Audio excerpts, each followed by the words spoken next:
Subscribe if you haven't already. It's Eddie, and usually I'm doing the interviewing. We got Mark Shipper here. How are you doing, Mark? Good, sir. How about yourself? Good, thank God. You're with DNA Info? Correct. Mark's going to be interviewing me today, and I thought we let you guys in on the action. How's it going, Mark? Going very well. Tired after a training session. Yeah. I'll let you go ahead and do your job. Sure. Absolutely. Let's start with a basic one up top. When and why did you start the Dean Show, and what is its purpose as a show, as you see it? The Dean Show we started back in 2006, and the primary purpose was when I started to live this way of life, Islam, I started to see that it was bringing contentment, peace, satisfaction in my life, gave me discipline, gave me a good set of rules to live by, helped me to be a better human being all around. I started to see certain things on the media that were antithesis to what I was learning. I started seeing this beautiful way of life that's lived by over 1.67 billion people in the world being associated with terrorism and some of the ugly things out there. So I thought, okay, I'm an American, I love my country, people need to get educated. And I thought the media was a great way. I was learning this way of life and I loved sharing it. And I thought the more I can educate people that have a totally different perspective, we can break somebody's walls and we can foster and nurture goodness instead of a lot of this hate that's arising from misinformation and people just not knowing. Yeah. So that brings up another question. You've been very successful using social media, YouTube, other types of video media, some print media, I think, on the internet. So what are some of your numbers? Like, what are your Twitter numbers, YouTube numbers? What kind of followers, what kind of viewings do you get for a show? I mean, thank God we started off just putting our content on what was available at that time. I think YouTube was kind of new. We started putting it out there. Then we got involved with the local cable station here in Chicago, CAN TV. And then from there, I kind of got on board late with some of the Facebook, Twitter, started utilizing this. Yeah. And we also have people who have reached out and wanted to broadcast our shows on many of the satellite channels. So we're on several satellite channels that have potential viewership in the millions. So we have a good amount of following on the satellite TV, and also we have a couple million on our Facebook, and in the hundreds of thousands on the other media big numbers. So a lot of people are watching, listening. So what do you see in popular culture, news media now? Recently the misconstrues or misrepresents Islam. What we're seeing a lot is the almost like advertisement out there and fear-mongering that is creating a rift between the people. And today we see such groups out there that are being given a platform that don't represent Islam, that don't represent Muslims. Give some specific examples, who you're talking about. Daesh. Have you heard of this group called Daesh? Some ISIL. people call them ISIL, ISIS. Yep. Now, Abdul Karim Jabar, he had a wonderful quote, six-time world NBA champion. Everybody knows Abdul Karim Jabar. He's also a Muslim. And I love, on my show, you see I define words. Because people think, okay, Muslim, Arab, somebody, maybe an alien or something.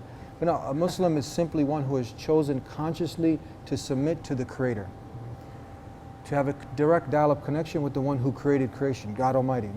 This is something that Jesus did, Moses, and all the messengers of God. So this is what a Muslim is. And Abdul Karim Jabar, he also accepted Islam, and he makes this quote saying that when KKK Christians, when they go and burn or have burned crosses in black people's yards, Christians don't have to come out condemning them because most people are intelligent enough to know that they don't represent mainstream Christianity. The same way, if you look at, for instance, there are over 1.7 billion Muslims all around the whole world, from everywhere, Italy, Germany, France, all over. And you see that CIA reports have estimated between 21,000 to 35,000 people who have joined this group, ISIL. Now, if we go with the high number, let's say 35,000, you'll see that compare 1.6, let's say 1.7 billion Muslims, what does that equal to the amount that's in this group, 0.019%. Right, tiny Right? fraction. Now let's take 1920s when KKK were at their pinnacle prime. They had 5 million members. Can you believe it? 5 million members out of a population of around 106 million in the 1920s. Today you still have functioning branches. You can go online and you can pick which one you want to join because they're all over the place. Now KKK is like the white ISIS, all right? This is the same thing. And most people are intelligent enough to know they don't represent Christians. The same way this group, who by the way, Mark, people don't know that they are killing actually, Muslims are the ones who hate this group the most. Yeah. Not only are they defaming Islam, they are also killing more Muslims. And you don't get to see, just recently you had in Beirut, you had in Istanbul, Turkey, you had innocent people, Muslims who are killed. We don't have press coverage for that. You follow me? But as soon as some deranged lunatic does something and has anything, he ate with a Muslim, he had a dog that had a pet name, Muslim name, whatever the case, anything linked with Islam, there you go, 24 media press coverage, even reporting, biased reporting. You see that this is something that is really disheartening, to peaceful people who are out there who just want to live like everyone else, and live with their neighbors and be understood in the correct way. But then you have media twisting it, and we're obviously made to look like suspect now. Yeah, yeah. This is right down that same line. As a Muslim, do you feel it's an obligation for yourself and other Muslims to counter the narrative? Is it the responsibility of outsiders to educate themselves, or ideally would you like to see a combination of both? Muslims out there countering the narrative and people also educating themselves who might not be Muslim to figure out what the truth is, despite what the popular, narratives might be. As Muslims, those who live this way of life, we're told to share this message, to help eradicate any kind of false fears that anyone has through educating people. And it's everyone's individual duty to go ahead and try to dispel many of these myths that are associated with Islam. But at the same time, you will often hear, these cliches that are thrown out there, that why don't Muslims condemn terrorism? You follow me? Yes. So every time, let's say, someone will go and blow up a abortion clinic, or commit a mass shooting, or these KKK neo-Nazis who do horrendous acts and their religion is not mentioned. You don't have, recently you had what was called Hiroshima on a light switch. Many people didn't hear of a gentleman by the name of Crawford. He developed a weapon of mass destruction, and he was a Christian. Members of their church started coming here to pray for them. They were unaware of the details that surrounded their arrest and unaware that Crawford was a self-proclaimed member of the Ku Klux Klan. He's also accused of carrying an animosity toward Muslims and targeting them in this attack. Members of the Barkersville Christian Church say they are shocked by this and think it's all a mistake, adding the Crawfords are nice, giving people who aren't the type that would be involved in a terrorist group. There obviously is many more details. And we didn't expect his whole church to come out. They were actually saying good things about him, saying we didn't expect this, he's a good family man, whatnot. But he was planning to kill President Obama.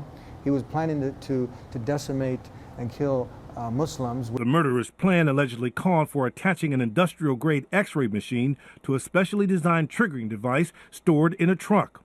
The weapon would be mobile, shooting concentrated doses of radiation on unsuspected targets who would die within 2 weeks. Among the potential target, sources say Muslims and President Obama. With this contraption, that this stuff you can't make up. This stuff out of a sci-fi movie, that this X-ray type of weapon of mass destruction would go through a wall, penetrate, and 500 people 2 weeks later can just end up dying. You didn't hear much about this at all in the media. People don't know about it. Imagine if Muslims were doing this. This is something unheard of. So now we should, as human beings, be making this human connection, getting to know our neighbors, and really not swallowing everything we're being fed by many politicians who are using fear for a certain agenda, to divide, and these are the things that at the end, if we are intelligent enough to go to the source, go into. You had many of these rallies recently in Arizona and other places, people having derogatory t-shirts, saying really hurtful things, demeaning things. And then when they went into one particular man, Jason. Ledger and his uncle say they've been invited back to the mosque for more discussions, and they plan to go. This time, the t-shirt will stay at home. I feel that me and a few people like my Uncle Paul and the Muslim people taking time to talk to each other, I feel that we changed the thoughts of some people and they changed the thoughts of me. Paul specifically said, I will never wear that shirt again. When I took a second to sit down and listen to them and actually enter their mosque and go in and watch some of their prayers, it was a beautiful thing, and they answered some of my questions that I had. When he went into the mosque, he sat with Muslims. He had a totally different perspective. Yeah. Because he was educated, because he made the human connection. Yeah. Yeah. Okay. This is right down the same line. Maybe it's going deeper into what we're talking about right here. So you'll often hear people say, "Where are the Muslims out there shouting that we hate these murders and ISIL or Daesh, the governments in Syria, etc." Are Muslims doing this and not being heard? Or is it a case of a double standard where because Islam is not the native religion of the, quote, native religion of the United States, maybe it faces tougher scrutiny and judgment than another group might? Thank God that the Dean Show, we're going on since 2006. That's over 10 years, 500 episodes. We have brought on many of the prominent speakers, scholars in America and around the world, and we have condemned such actions. In the Qur'an, this is very clear. In chapter 5, verse 32, it states, God Almighty is stating that whoever kills one innocent being is as if you killed all of humanity. If saving one innocent being, as if you saved the world.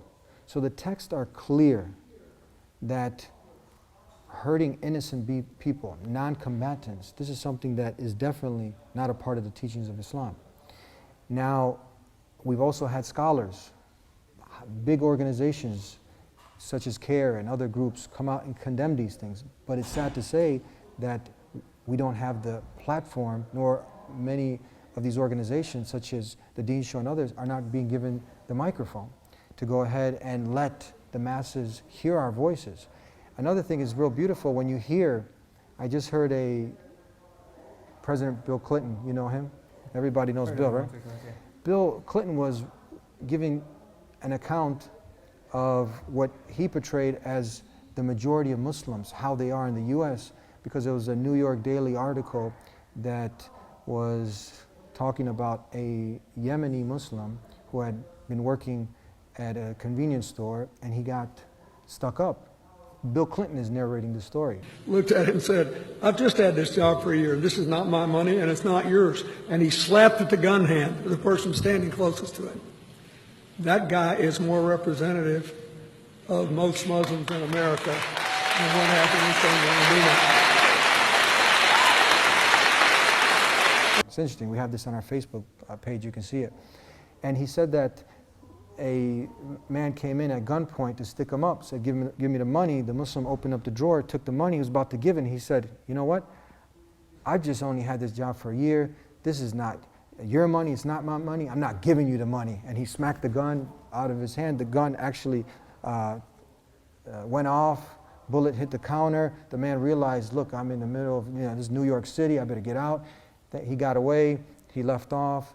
The Muslim got the rest of the day off. His employer was very happy, went home, prayed, and thank God. And then at the end, Bill Clinton said, you know what?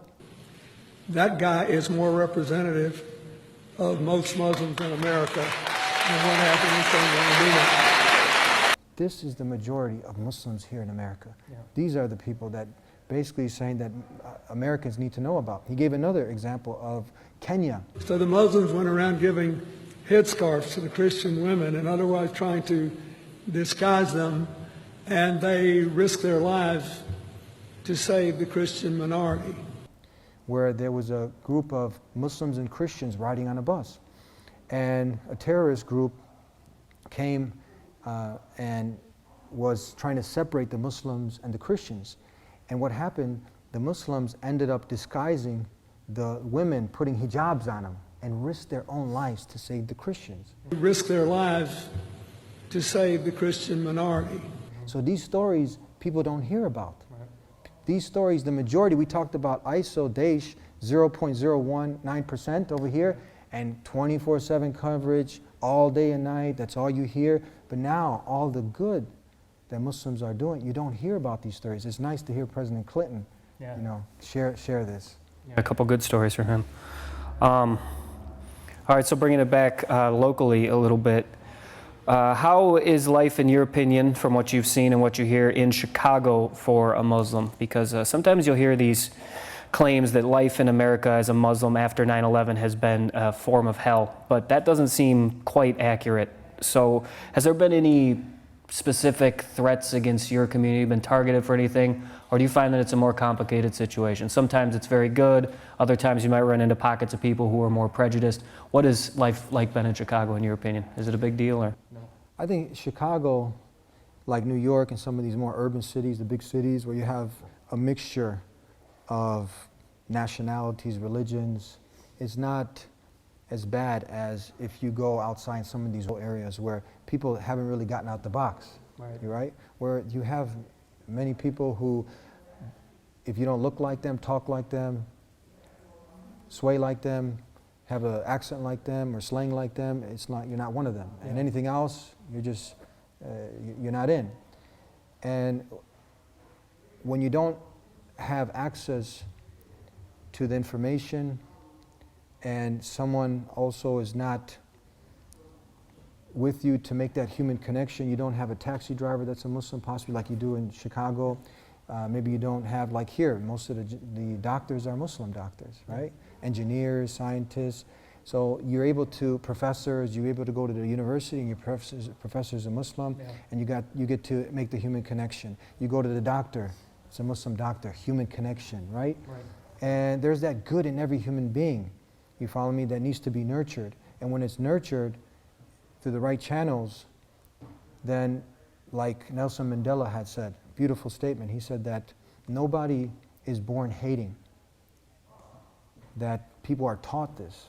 So now you're in a rural area, you never met a Muslim, and now you hear some of these politicians spewing this hate, pumping you up, making it seem like the boogeyman's coming to get you, you follow me? That fosters it, you're taught that. So we need to teach them how to love, and that's what the Deen Show is about. And Muslims are the majority about trying to get the message out, really trying to be represented the right way, to show that we are a community of peace. We have a greeting of peace. Peace be with you. We pray for peace. We want peace. We live a way of peace. Well said. All right, closing in here, just a couple more questions for you. So we spoke a little bit the other day, and you gave me some specific examples of outreach you've done in the community. What were some of those with your professor friends, your doctor friends? You go out and I think there were some outreach to gang members, some other just community open houses. What were a few of those things that you do? Yeah, the Muslim community is very active in feeding the poor and setting up different, we have a free clinic, it's on the south side, it's called Iman. And they're doing some great work. These are doctors who come together, people who don't have insurance, they're not able to afford health care. They have free health care. They have pantries set up, feeding the poor. And this is what it's about, making the connection, helping the community. We do open houses. Recently, me and my good friend Dr. Sabil, we were at a mosque in Bloomington, and we invited the mayor, came in for a short time. You had the police chief, the commander, a priest, and community members. And they got to hear what Islam was about. They got to ask questions. The human connection was made. At the end, nothing but good feedback. Everyone had a great time, ate some food, we got to interact. And everyone was like, more people need to learn this. More people need to be educated. Because it's through that education, through the human connection, that's where a lot of this hate, false fear, and these misconceptions that are out there can decimate, can be eradicated, and we can start to understand each other as neighbors. Because we have to understand that, you know, Muslims ain't going nowhere. Right. Christians ain't going nowhere. Right. We're here, we're living together, so we need to get to know each other, get to know our neighbors, and need to work together to live together in peace. Yeah, so these are friends and neighbors scenarios. This is going out and realizing these people, Muslims are not in any way others. They're Americans, they live next door to you. Absolutely. And they're just people exactly like you are. So that's what these things are. All right, so last question here. We're at your Jiu-Jitsu Academy, so let's get one there. How do you think this academy fits into all of this in terms of the example it sets for how you live your life? Is it a great advertisement for how you live your life, maybe for Islam, maybe for the Redzovic family, or do you like to keep it neutral here and just lead by an example? How does this all fit into your plan? As soon as you come into the academy, there's a statement on the wall that says, the best of you are those who have the best manners and character.